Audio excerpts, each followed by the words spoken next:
The story of Christine Brown's courtroom battle against Kody Brown is not just about legal documents or property settlements. It is the dramatic unraveling of years of manipulation, control, and emotional devastation within the sister wives' family. To understand why the court files that Christine presented left Kody with nothing, we must first step back into the world that Kody so carefully constructed, a world that for years looked perfect on camera, but behind the scenes was quietly collapsing. For nearly 3 decades, Kody Brown stood as the self-proclaimed patriarch of a polygamist family that captured national attention. TLC's sister wives painted him as a charming, confident leader, trying to juggle love, faith, and responsibility across multiple households. The narrative often portrayed the struggles of plural marriage, but at its center was always Kody, a man whose voice carried the most weight, whose decisions directed the path of his wives and children. But as Christine Brown prepared her court filings, the world would soon learn that what had been broadcast to millions was only part of the truth. Those files contained records, evidence, and testimony that revealed a darker side of the story: financial mismanagement, alleged broken promises, and a pattern of emotional neglect that, when compiled together, became impossible for the legal system to ignore. Christine's decision to leave Kody in 2021 was the spark, but the courtroom showdown that followed was the explosion. For years, Christine had lived under the weight of a marriage that demanded loyalty, yet rarely rewarded it.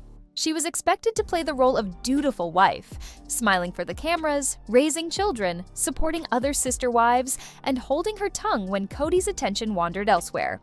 Behind the scenes, however, Christine had begun quietly documenting her life.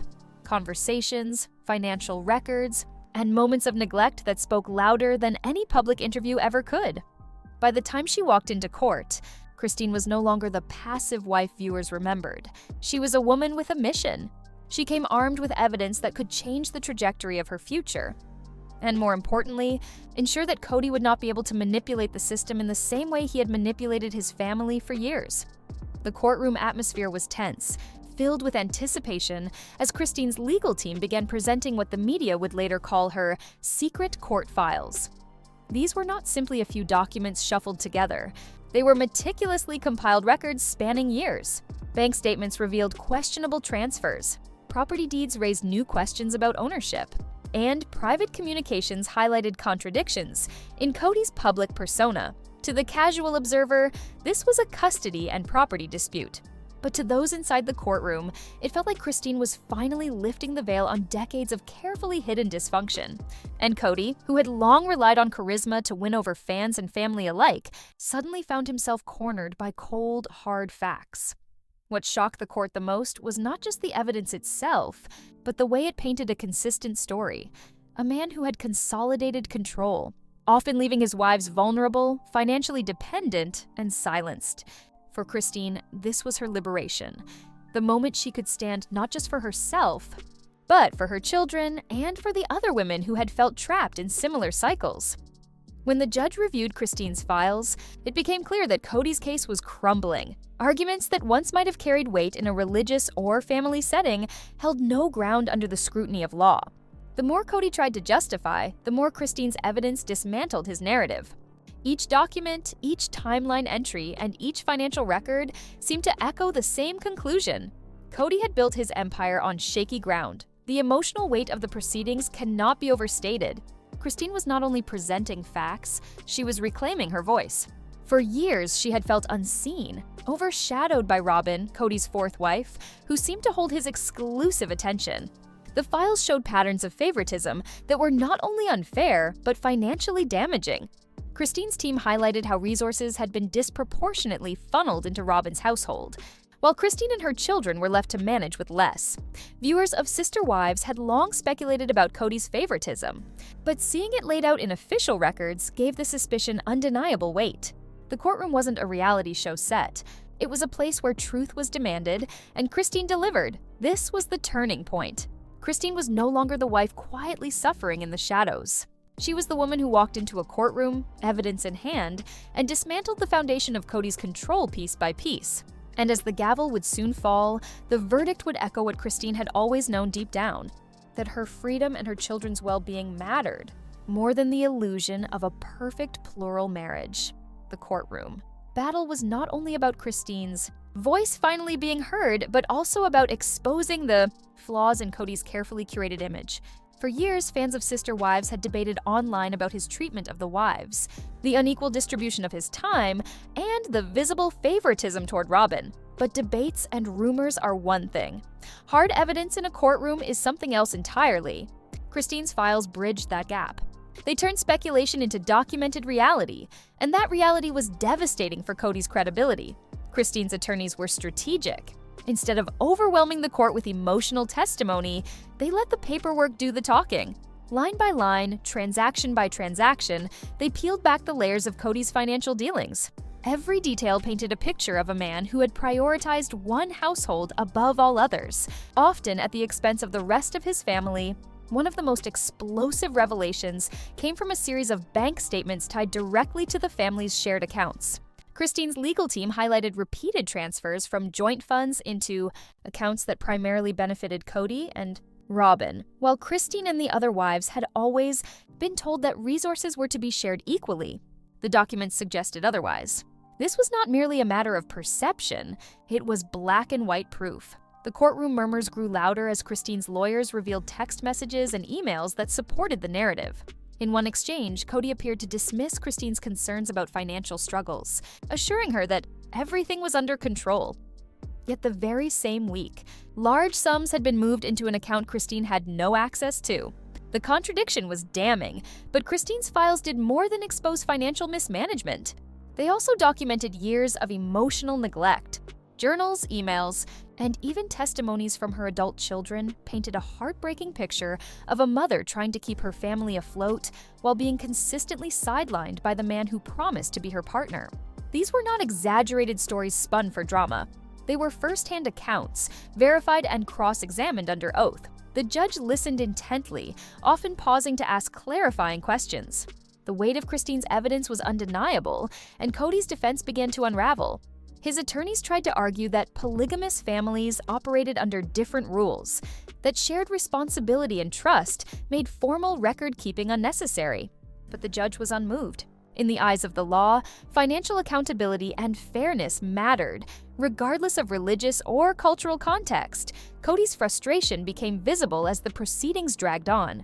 Once confident and charismatic, he grew increasingly defensive, his tone sharp and his explanations inconsistent. He insisted that he had always acted with his family's best interests at heart, but the documents told another story. And every time he tried to spin a narrative, Christine's files contradicted him. Christine, on the other hand, remained composed. Years of silence had taught her patience, and now that patience was paying off, she watched as her truth unfolded in front of the court, piece by piece, with the quiet confidence of someone who no longer needed to prove herself with words.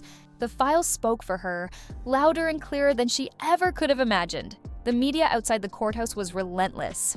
Reporters from tabloids and major outlets alike camped outside, hungry for updates. Headlines speculated about what Christine's evidence might contain. Was it financial corruption? Was it secret recordings? The answer, as the public would later discover, was both and more. The files were not a single bombshell, but a collection of smaller detonations that, together, left Kody with nothing to stand on. One particularly powerful section of the files contained Christine's private journals. While some questioned whether personal writings belonged in a courtroom, her attorneys argued they demonstrated a consistent pattern of emotional neglect and gaslighting. Christine had documented late-night arguments, dismissive comments, and repeated moments when Kody belittled her concerns. These entries matched timelines of financial movements, creating a dual narrative: emotional manipulation on one side, financial exploitation on the other. For viewers who had followed Sister Wives for over a decade, this alignment between what they suspected and what Christine proved was a revelation. The show had always walked a fine line between reality and performance, but the courtroom stripped away the cameras, the editing, and the narrative control. What remained was raw truth, and that truth was ugly. The longer the hearings went on, the clearer it became.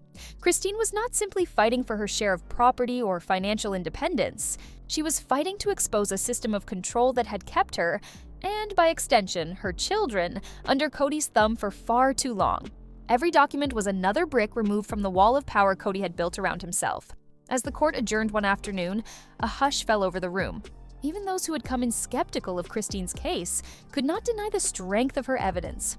Lawyers whispered among themselves, observers exchanged glances, and Kody sat stone-faced, his jaw clenched. The empire he had once bragged about, the spiritual leadership, the financial stability, the family unity, was dissolving in front of him. Christine walked out of the courtroom that day with a subtle smile. She knew the fight was far from over, but she had already won something far greater than financial assets. She had reclaimed her power. For the first time in years, she was not the wife begging for attention, love, or fairness. She was the woman who held the truth in her hands, and no one could take that away from her. The public perception of Christine began to shift almost immediately. Once seen as the quieter, less confrontational wife, she was now regarded as a warrior, a woman who had the courage to stand against the man who once dictated her every move. Fans rallied around her. Social media exploded with support, and hashtags like #NombraTeamChristine and On Justice for Christine began trending. Kody, on the other hand, found himself on the defensive not only in court, but in the court of public opinion. Every news outlet framed him as the man who had been exposed, the husband whose secrets had finally caught up to him. And the more Christine's files came to light, the more irreversible the damage became. This was no longer just a family dispute. It had become a cultural moment, a reflection of what happens when women refuse to stay silent, when truth is valued over appearances, and when the power of documentation outweighs decades of control. As the proceedings continued, Christine's evidence grew heavier and more difficult for Kody to dismiss. What had begun as a battle over assets had evolved into a full-scale dissection of the Browns' family dynamic. Every spreadsheet, every journal entry, and every message Christine's team presented wasn't just about dollars and cents. It was about power, control, and the imbalance that had defined Christine's marriage for decades.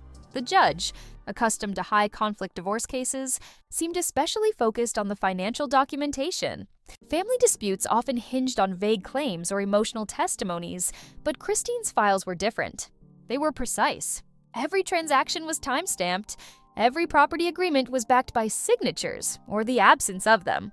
The meticulousness of her records demonstrated not only the depth of the imbalance, but also the foresight Christine had shown in preparing for this very moment. Observers inside the courtroom began to whisper about Christine's transformation. This was the same woman who once tearfully admitted on national television that she didn't matter to Kody anymore. Yet here she was, commanding the attention of a judge, lawyers, and even the press. The quiet wife had become a meticulous strategist, turning years of pain into undeniable evidence. Kody's defense continued to stumble. His lawyers attempted to argue that the transfers and property acquisitions were part of family planning, that the polygamous structure required flexibility, and that Christine had always been aware of the decisions. But Christine's attorneys countered swiftly, producing emails where Christine directly questioned the fairness of these arrangements, only to be ignored or dismissed. The consistency of her paper trail made it nearly impossible for Kody's side to discredit her claims. The financial revelations were damaging enough, but Christine's evidence didn't stop there. Among the most shocking items introduced were transcripts of conversations, private recordings Christine had kept for her own protection. While some questioned the ethics of such recordings, they were legally admissible, and their content shook the courtroom.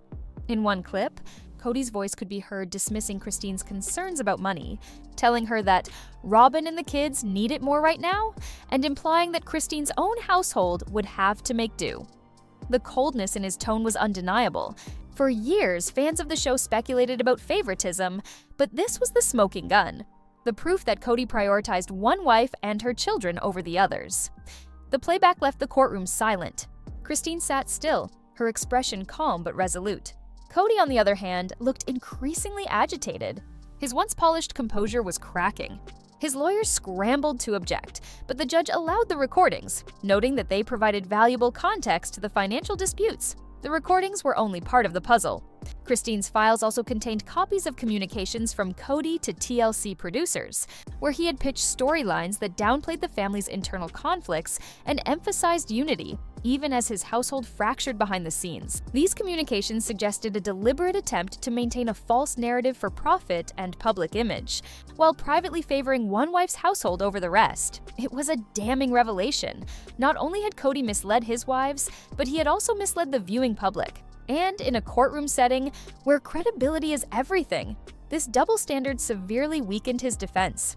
Christine's children also played a role in strengthening her case. Adult children who had grown up in the Brown household submitted statements detailing the imbalance they had witnessed firsthand. They described moments where their needs were overlooked, where resources were stretched thin, and where Christine was left to pick up the slack while Kody invested time, money, and attention elsewhere. Their voices added a generational layer to the case, proof that Christine wasn't exaggerating or fabricating, but rather speaking to a reality that her children had also endured. The courtroom's emotional temperature rose with every revelation. For Christine, the experience was both painful and liberating. Painful because reliving these memories meant reopening wounds she had worked hard to heal. Liberating because each revelation pushed her further away from the shadow of Kody's control. With every piece of evidence admitted, she was carving out a new identity, one that was not defined by being Kody's third wife, but by being a woman who chose to fight back. The media frenzy outside intensified. Photos of Christine walking confidently into court, dressed sharply and with her head held high, circulated across tabloids and fan pages. Articles described her as empowered, strategic, and unshakable. Meanwhile, photos of Kody looked drastically different. He appeared tense, worn down, and visibly frustrated. His once commanding presence had been replaced by the image of a man cornered by his own history. Public support for Christine grew louder. Social media users dissected every revelation, sharing clips, articles, and quotes with fiery commentary. Fans who once tuned in to watch the family dynamics play out on TV now tuned in for courtroom updates, treating the trial like the most gripping season of Sister Wives yet. Behind the walls of the courthouse, however, Christine stayed focused. This wasn't about public perception or even about revenge. It was about freedom. The files she had compiled were her ticket to a clean break. Financially, emotionally, and legally. For years, Kody had held the upper hand, leveraging tradition, religion, and charisma to maintain control. But now, Christine held the receipts. As the day closed with yet another stack of documents admitted into evidence, the judge made a statement that hinted at the inevitable outcome. "The thoroughness of the documentation here is impressive," the judge remarked, scanning the papers. "It paints a clear and consistent picture." Kody's face tightened. He knew what those words meant. The evidence wasn't just being heard, it was being believed. And belief in a courtroom is the currency that wins cases.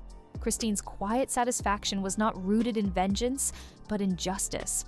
She had been told for years that her concerns were invalid, her voice unimportant, her place conditional. Now, the highest authority in the room was validating her truth.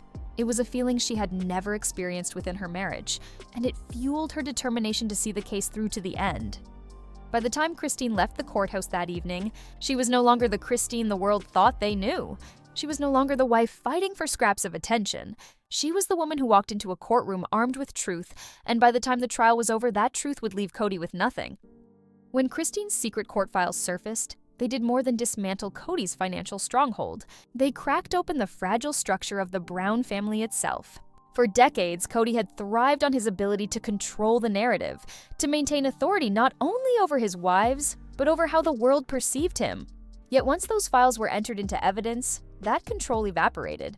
And with it came a tidal wave of fallout that reshaped every corner of the Sister Wives universe. The other wives, Mary, Janelle, and Robin, could no longer pretend that everything was fine. Though each of them had experienced their own version of neglect, favoritism, or manipulation, Christine's court filings forced them to confront the reality they had long tried to suppress. The documents were not rumors whispered behind closed doors or suspicions aired in late-night conversations. They were facts: dates, amounts, receipts, transfers, and recordings. The undeniable truth. For Mary, who had been emotionally estranged from Kody for years, the files hit like confirmation of everything she had felt but never been able to prove.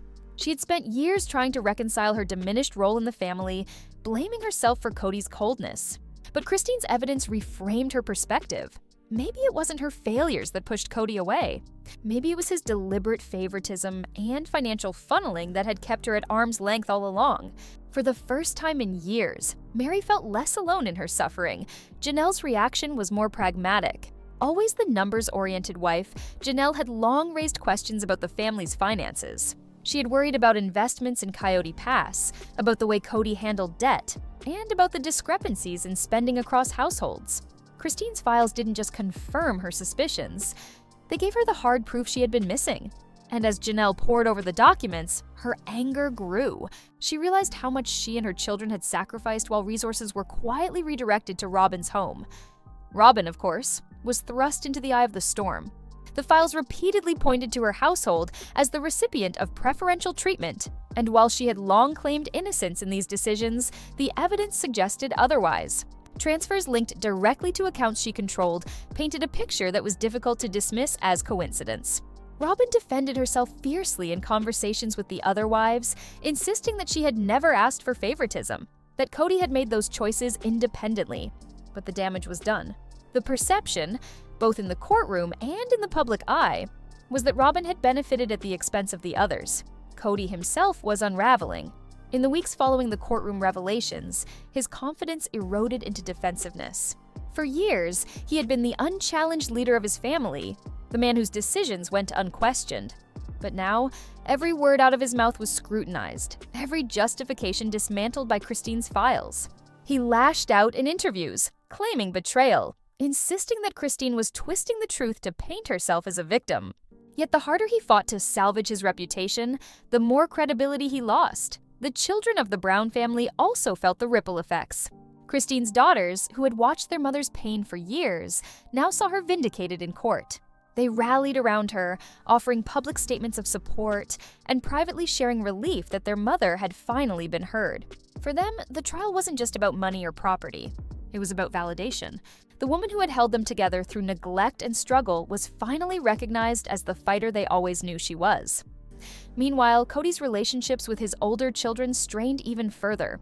Some of them had already distanced themselves, citing years of favoritism and broken promises. Now, with Christine's evidence spotlighting those very issues, the distance became permanent. Phone calls went unanswered, visits grew rare, and one by one, Kody's children chose sides. And it wasn't his. TLC, the network behind Sister Wives, found itself in a precarious position. The trial and its revelations created ratings gold, but it also threatened the very narrative they had built around the Browns. Producers scrambled to decide how much of the courtroom fallout could be incorporated into the show without compromising legal proceedings. Leaks from the trial spread faster than the network could control. And soon, fan forums and social media became flooded with details that outpaced the episodes airing on television. Christine, however, was unmoved by the chaos swirling outside the courtroom. Her focus remained steady, securing her independence and protecting her children's future. The files she had compiled were not meant for publicity. They were her shield against a man who had once held all the power. Yet, ironically, those same files elevated her to a position of public admiration she had never sought.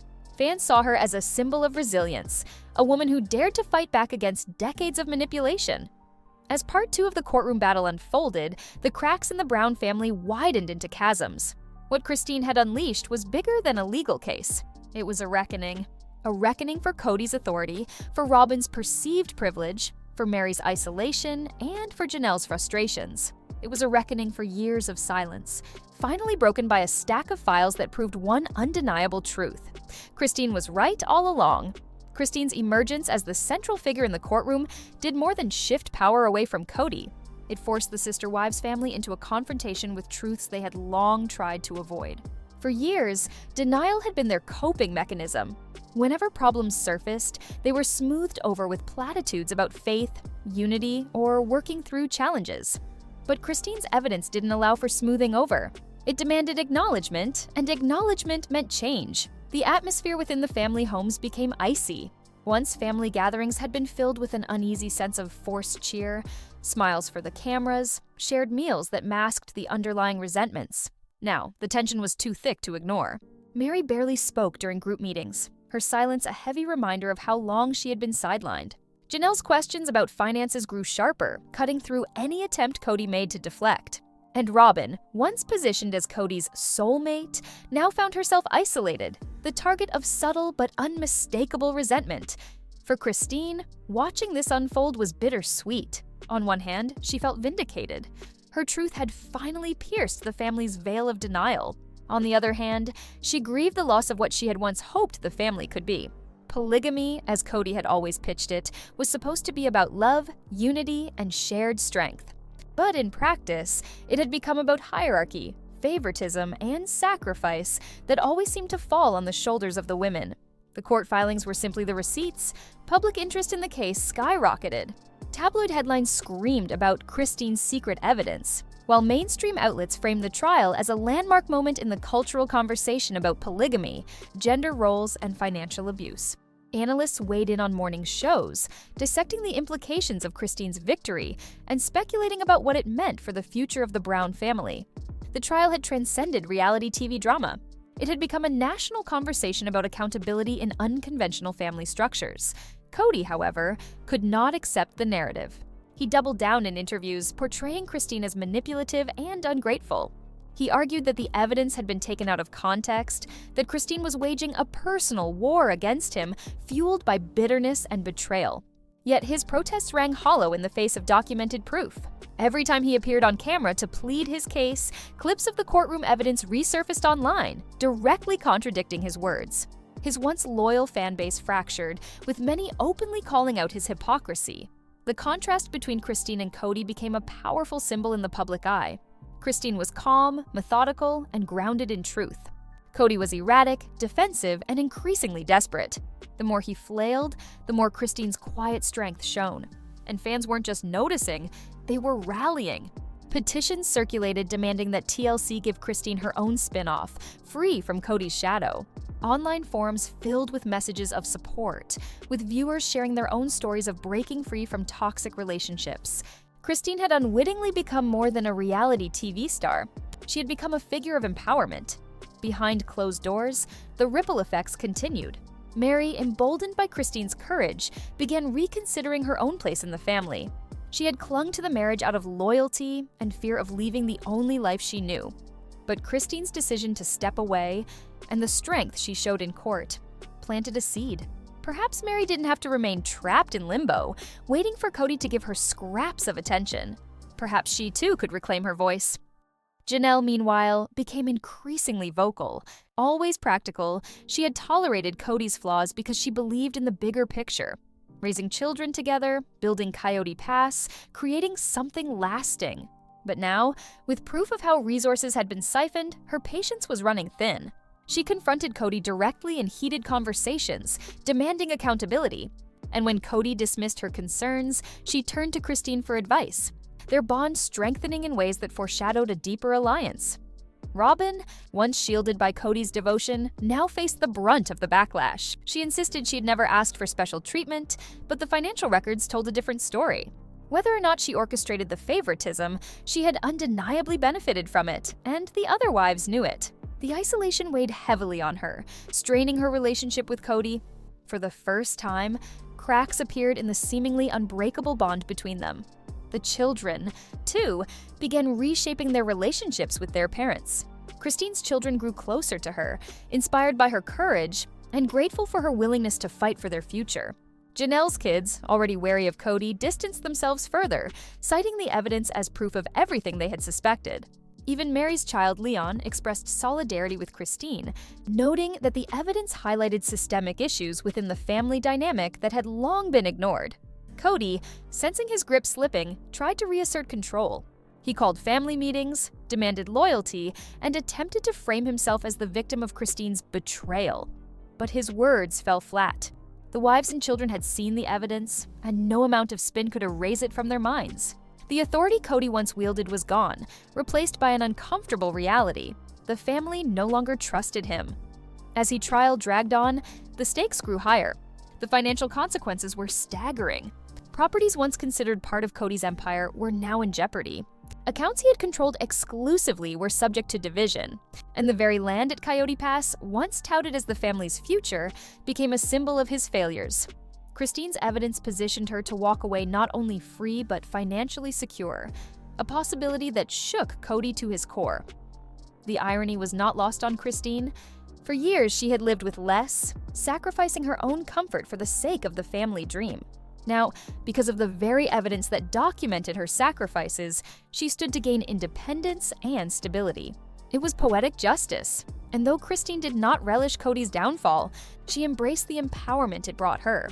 In the broader cultural landscape, Christine's case sparked debates about women's rights within polygamy. Advocates pointed to her story as proof of the vulnerabilities women face in plural marriages, where financial and emotional power often rests disproportionately with one man. Critics of the lifestyle used the case to highlight the dangers of unchecked authority. Christine unintentionally had become the face of a movement larger than herself. The courtroom battle was far from over, but one thing was clear: Christine's evidence had shifted the balance permanently. The family could no longer return to the way things were. The wives could no longer ignore the truth. And Kody could no longer pretend to be the unchallenged patriarch. The fallout had begun, and its aftershocks would be felt for years to come. The deeper the trial went, the clearer it became that Christine's evidence had set off a domino effect that Kody could not stop. His empire, once built on confidence, persuasion, and the image of unity, was now collapsing piece by piece. And while Christine was focused on her freedom, the rest of the family was being forced to choose where they stood in this new reality. For Janelle, the trial became a mirror reflecting back years of compromise. She had tolerated Kody's leadership because she believed it was part of her duty as a plural wife, but Christine's proof forced her to see the cost of that tolerance.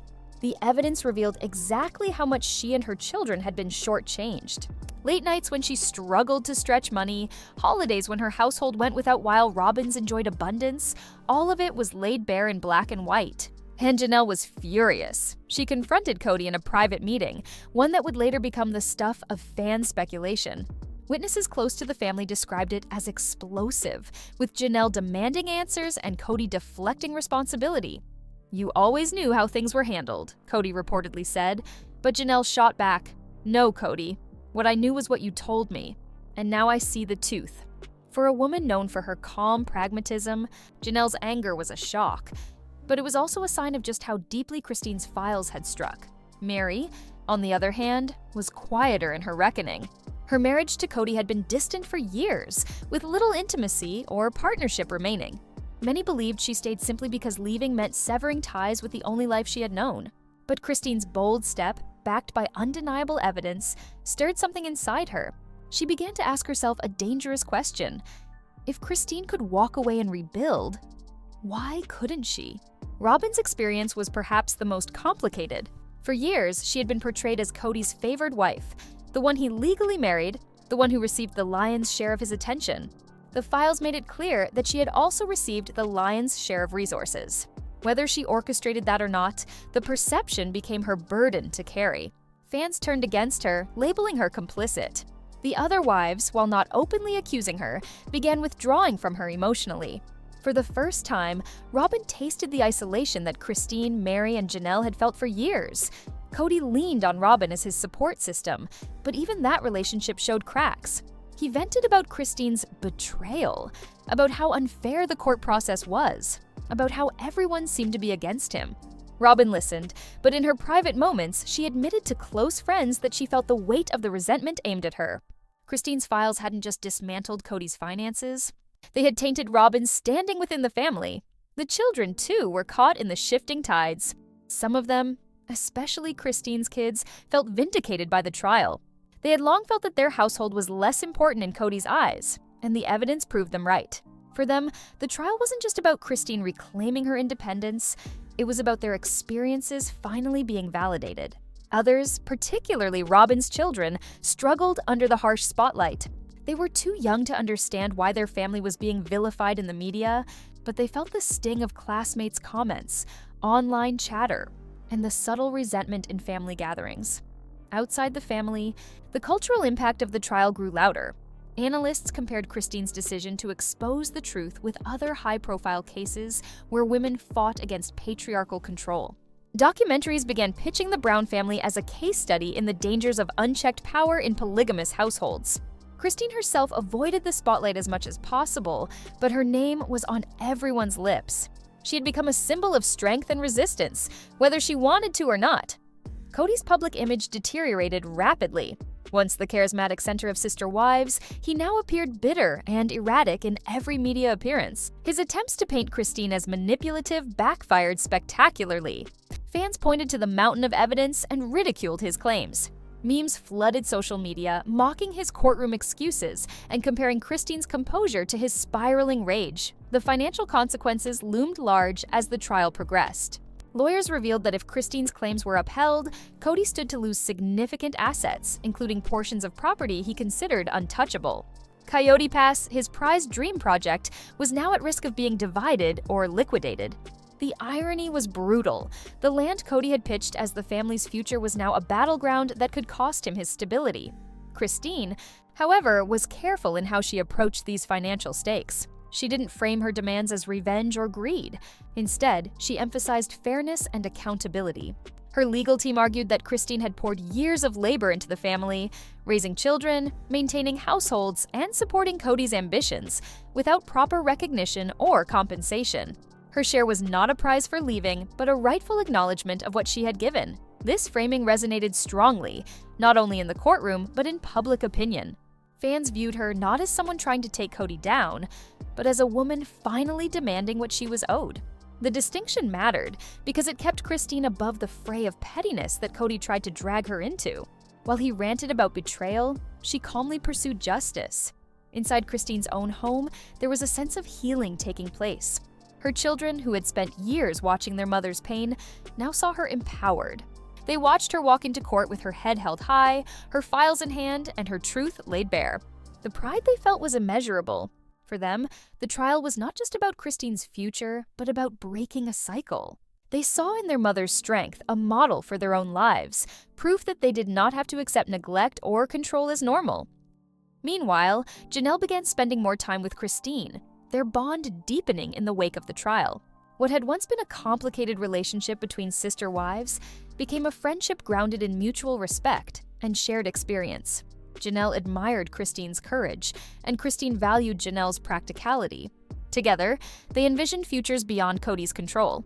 Futures where they could thrive as independent women rather than supporting characters in Kody's story. As part 2 of this saga unfolded, the message became clear.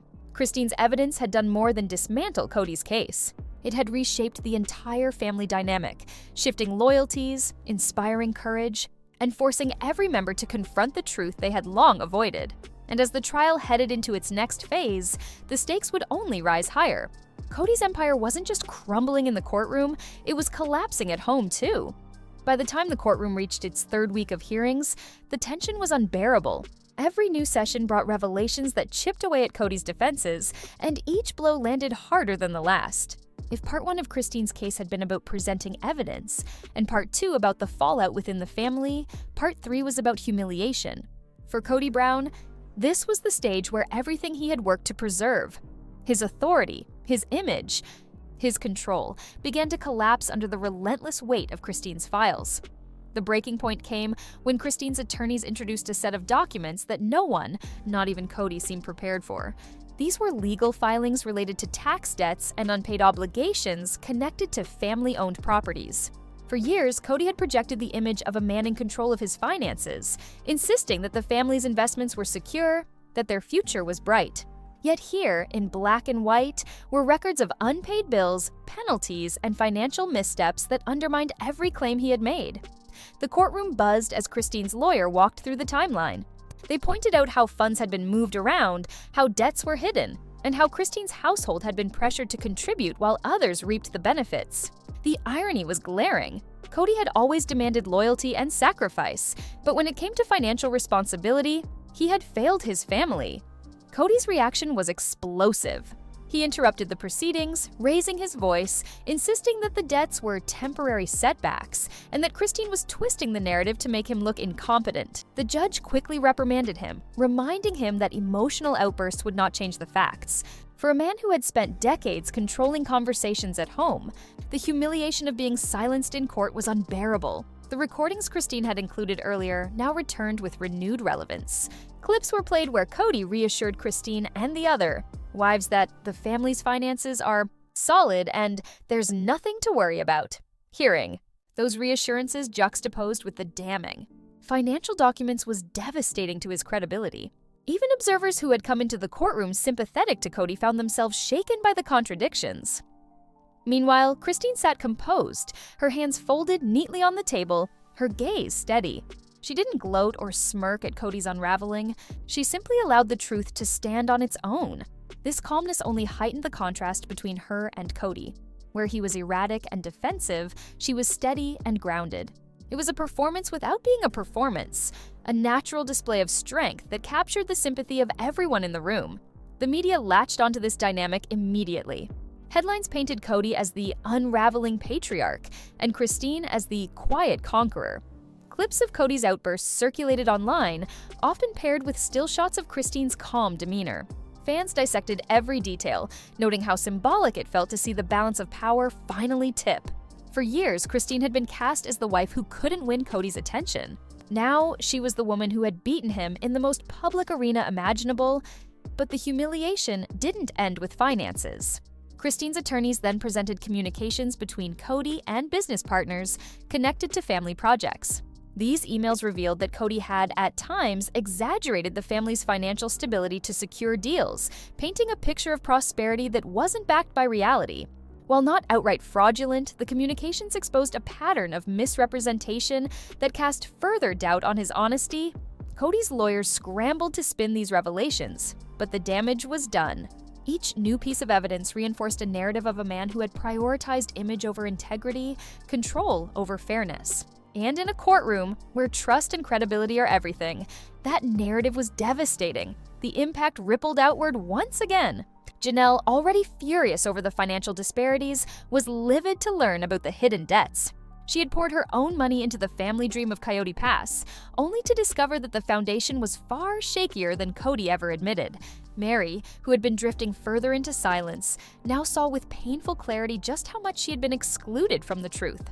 And Robin, who had always defended Kody's decisions, found herself cornered by the mounting evidence. The humiliation reached its peak when Christine's lawyers revealed that portions of the court filings included sworn statements from the children themselves. These weren't just vague recollections. They were detailed accounts of moments when Kody had failed to provide, failed to support, or outright dismissed their needs. Reading those words aloud in court was brutal. Kody, who had long prided himself on being a father of 18, was forced to sit and listen as his children described him as absent, inconsistent, and, in some cases, emotionally unavailable. The courtroom was silent as those statements were read. Even Kody, who had fought every step of the way, could not mask the pain on his face. It was the ultimate humiliation, not only losing credibility in the eyes of the court, but losing the respect of his children in the most public way possible. Christine once again did not gloat. She sat quietly, absorbing the weight of the moment. This was not about revenge, it was about truth. And as painful as it was to hear her children's words spoken aloud, she knew it was necessary. The silence she had endured for so long had finally been broken, and there was no going back. For the public, this phase of the trial became the most gripping chapter yet. Fans who had once debated Kody's character on social media now felt vindicated in their criticisms. Those who had defended him were forced to confront evidence that could not be denied. The trial had transcended entertainment. It had become a referendum on Kody Brown's legacy. And as the gavel struck to close another day in court, one thing was certain: Kody Brown's humiliation was complete. Christine's secret court files had not only left him financially vulnerable, but had shattered the very image he had spent decades building. Kody's unraveling in the courtroom was not just a legal defeat. It was a spectacle that symbolized the collapse of his carefully constructed identity. For decades, he had positioned himself as the patriarch who held everything together, the man who could balance 4 wives, 18 children, and the scrutiny of a national audience. But under the harsh lights of the courtroom, stripped of editing and spin, that identity crumbled. The humiliation of hearing his children's sworn statements lingered long after the court adjourned for the day. Kody walked out of the courthouse flanked by his attorneys, his face tight with rage, refusing to answer reporters' questions. Christine, on the other hand, left the same building with a calm smile, holding her head high as she stepped into a sea of flashing cameras. The contrast between the two became the defining image of the trial: a broken man retreating into silence and a woman stepping into her power. Behind closed doors, the family dynamic deteriorated further. Robin attempted to console Kody, but even she seemed shaken by the trial's revelations. She had always insisted that Kody was a devoted husband and father, but the evidence painted a different picture, one that even she could not fully dismiss.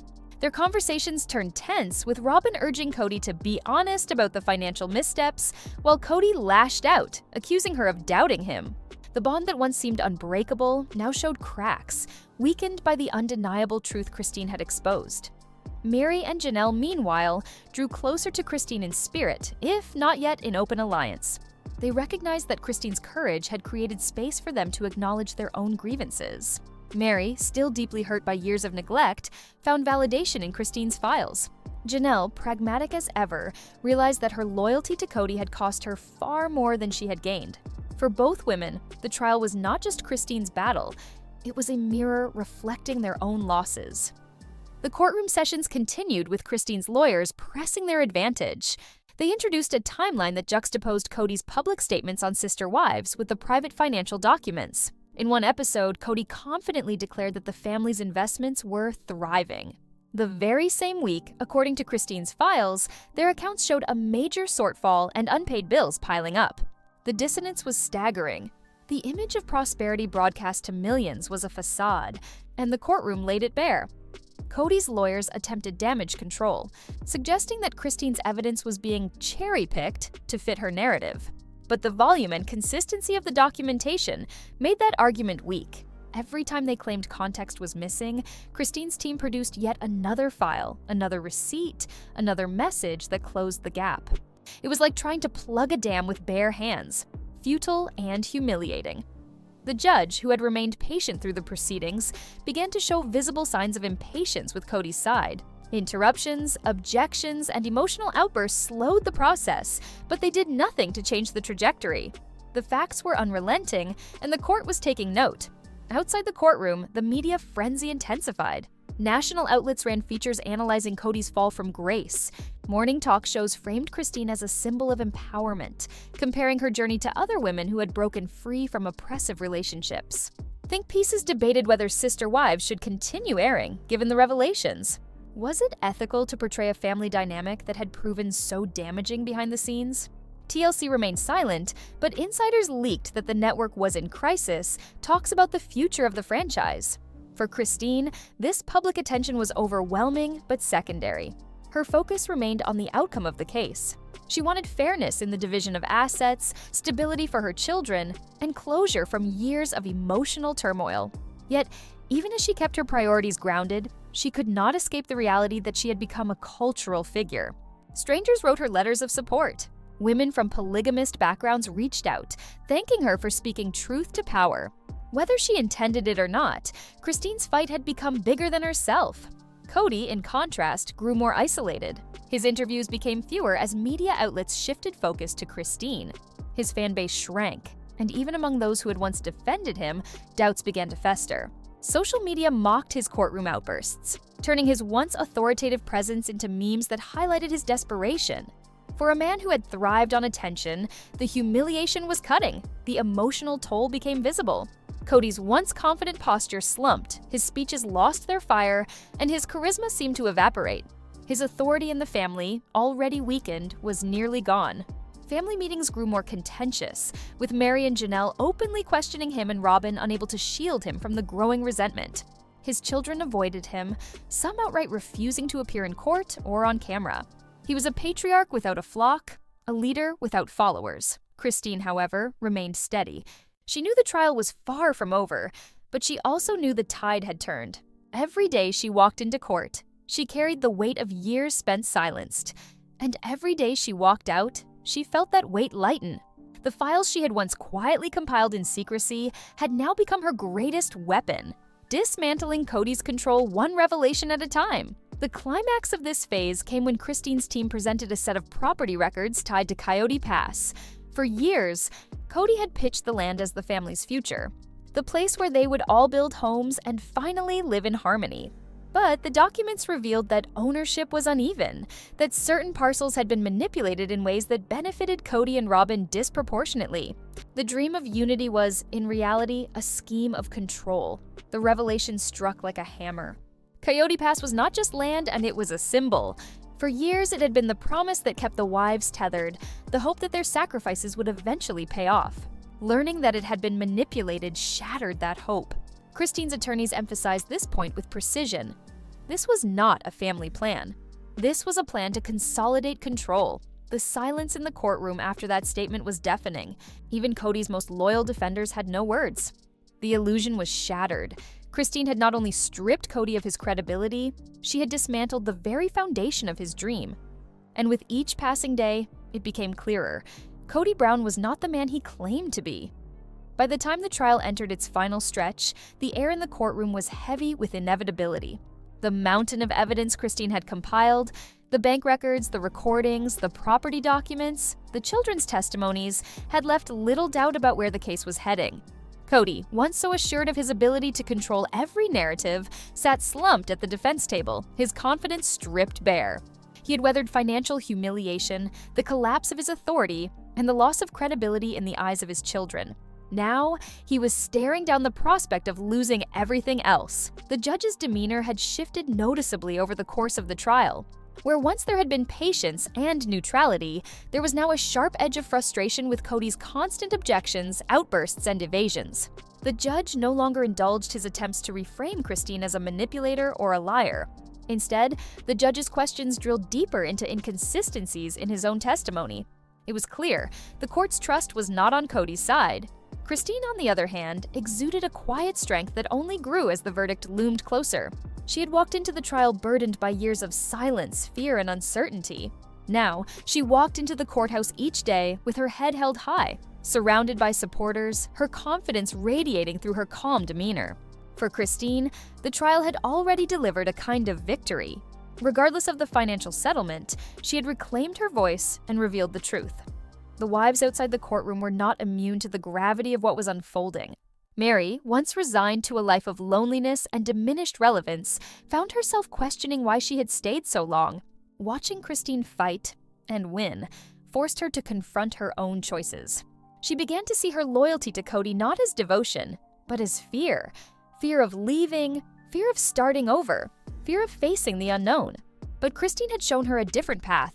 Janelle, furious over the financial revelations, had already begun making plans for her future without Kody. She attended the hearings, listening closely as Christine's lawyers laid bare the truth. Every transfer, every debt, every manipulated property record confirmed what Janelle had suspected all along. Kody had sacrificed fairness for control.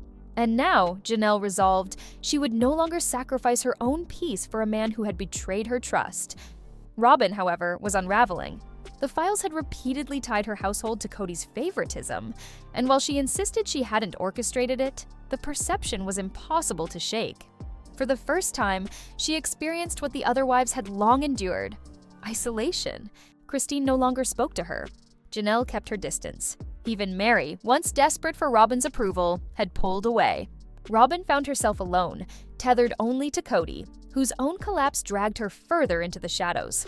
The children, too, watched the trial's final act with raw emotion. Christine's kids were proud, their admiration for their mother deepening with each passing day. They had witnessed her suffering for years, seen the tears behind closed doors, heard the dismissals from Kody. Now, they watched her reclaim her dignity in a court of law. For them, the verdict was more than legal. It was personal. It was proof that their mother's sacrifices had not been in vain. Kody's children, however, were split. Some stood firmly with Christine, cutting ties with their father altogether. Others, still loyal to Kody, struggled to reconcile the man they loved with the evidence presented in court. But the divide was undeniable, and the family that had once prided itself on unity was now fractured beyond recognition. The media, sensing the climax, amplified every detail. Tabloids published headlines about Kody's impending defeat. Morning shows debated what the verdict would mean for the future of sister wives. Would the show survive the destruction of its patriarch? Could TLC spin a story from the ashes of the family? Or was this the end of the Brown Empire altogether? As Christine's attorneys gave their closing arguments, they painted a devastating portrait of Kody's reign. They spoke of financial manipulation, emotional neglect, and the exploitation of Christine's labor and loyalty.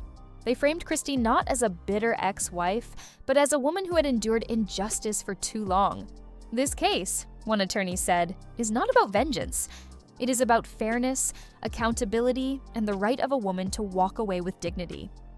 Kody's defense attempted to strike back, portraying Christine as vindictive, accusing her of seeking to destroy him rather than simply separate from him. but the arguments rang hollow.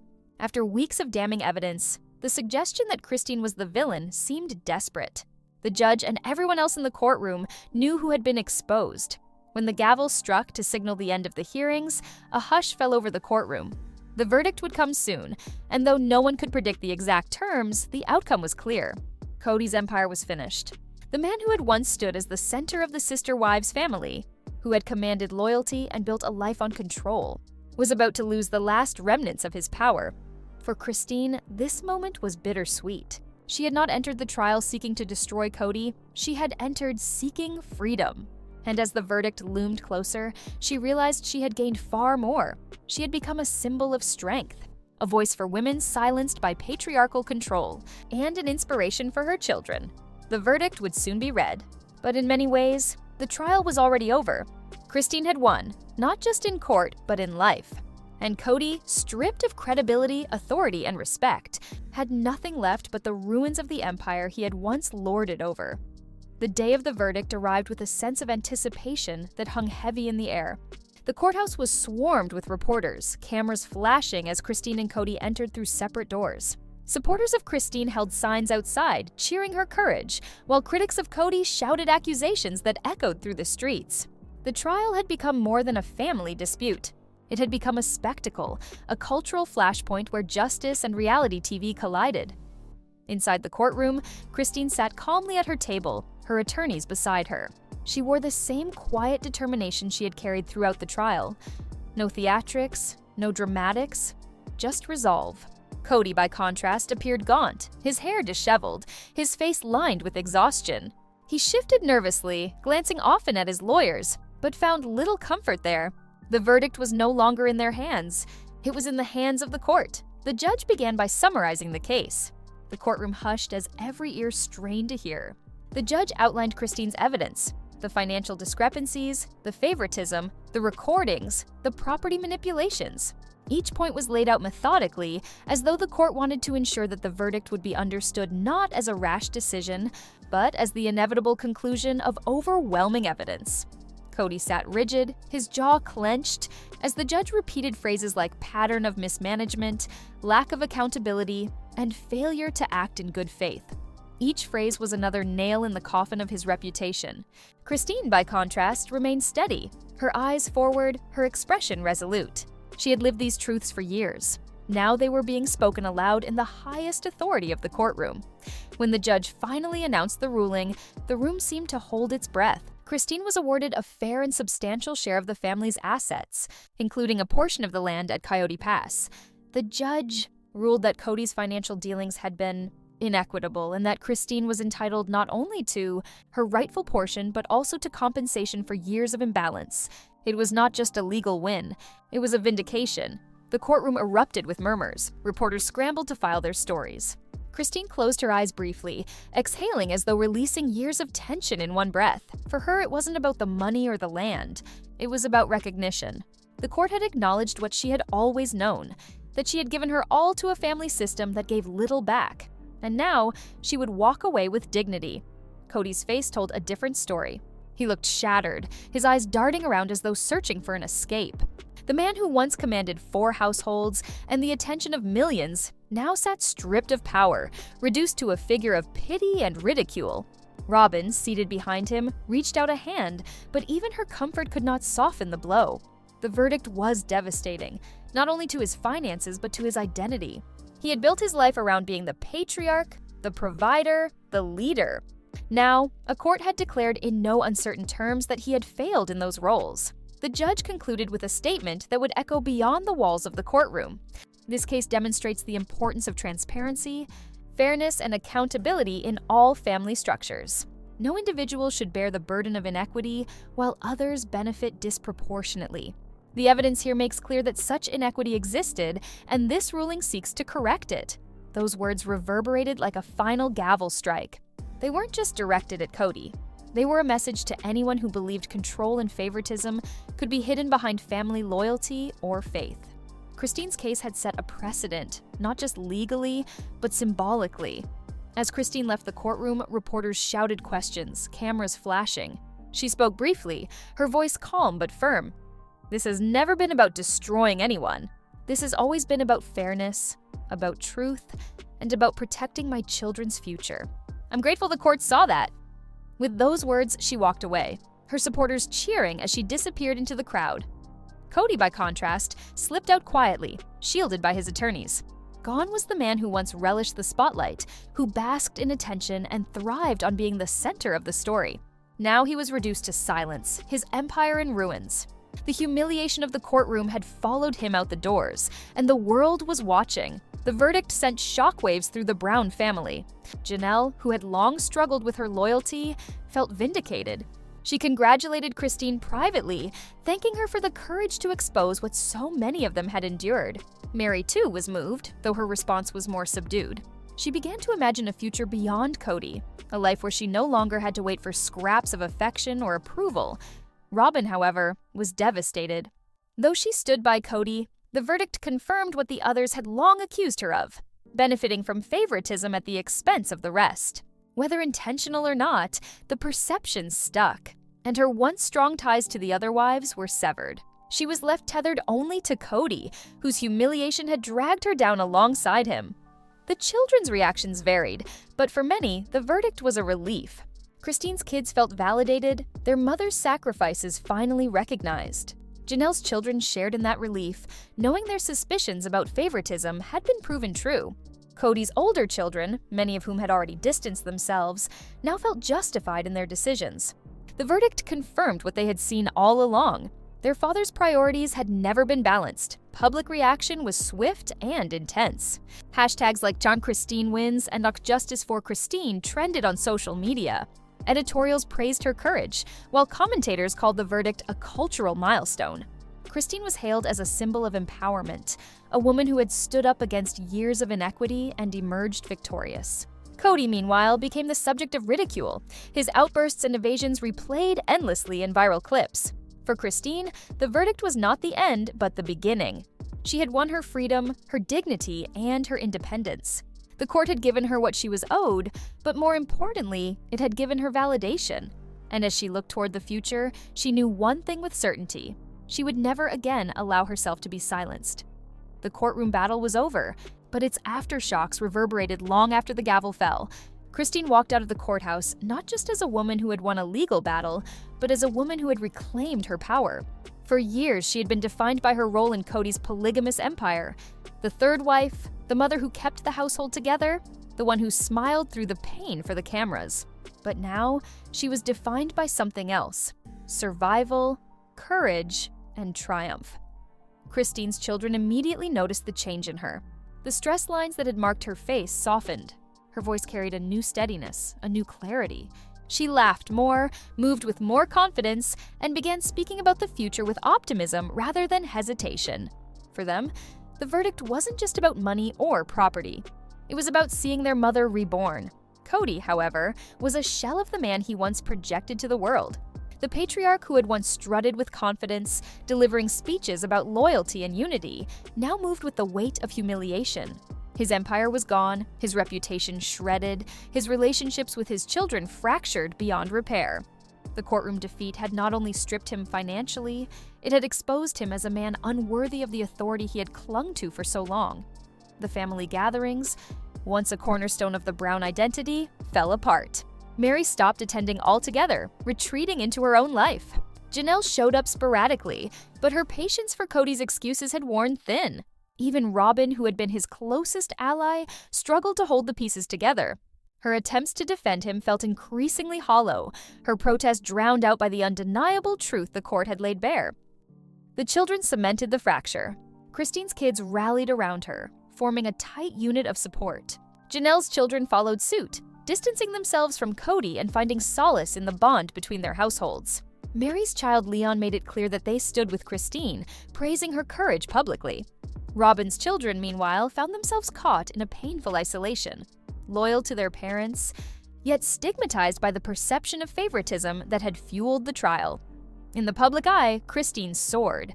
She received interview requests from major networks, offers for book deals, and endless support from fans who saw her as a beacon of strength. Though she was selective about what she accepted, she understood the power of her platform.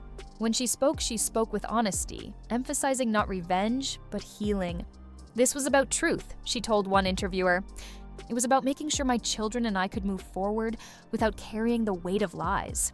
Kody's public image, on the other hand, disintegrated. His attempts to salvage his reputation through interviews only deepened his humiliation. Each time he accused Christine of betrayal, clips of the courtroom evidence resurfaced online, contradicting him. His fiery monologues, once compelling television, now came across as desperate rants. Fans turned on him, mocking his downfall with memes and hashtags that spread like wildfire. The show Sister Wives itself entered uncharted territory. TLC faced a difficult decision: continue chronicling the Browns' implosion or end the series altogether. Ratings had skyrocketed during the trial coverage, fueled by the drama, but producers recognized that the family's dynamic had been irrevocably destroyed. Negotiations began for a spin-off centered on Christine's new life, while Kody's role in the future of the franchise diminished with every passing day. Christine, however, was not consumed by television or fame. She focused on building a new life. She invested her settlement wisely, purchasing a home where she and her children could thrive. She began pursuing opportunities that aligned with her passions: community work, advocacy for women leaving polygamy, and creating a safe space for those who felt trapped as she once had. Her transformation from reality TV star to advocate inspired thousands, many of whom reached out to her with their own stories of survival. Kody, meanwhile, retreated into bitterness. Isolated from most of his children, estranged from 3 of his wives, and vilified in the media, he clung desperately to what remained of his relationship with Robyn. But even that bond showed strain. The financial strain from the verdict, coupled with the public's harsh judgment, placed a weight on their marriage that neither of them could have predicted. For the first time, Robyn began to question whether loyalty to Kody was worth the cost. The cultural impact of Christine's victory was undeniable. Articles hailed her as a figure of empowerment. Social media movements drew parallels between her story and broader struggles faced by women in patriarchal systems. Christine never asked to be a symbol, but she embraced the role with humility, using her story to highlight the importance of documentation, accountability, and courage. For the Brown family, however, the verdict marked the end of an era. The dream of unity, of building a future together on Coyote Pass, was shattered. What remained was a fractured legacy, a cautionary tale about control, favoritism, and the power of truth.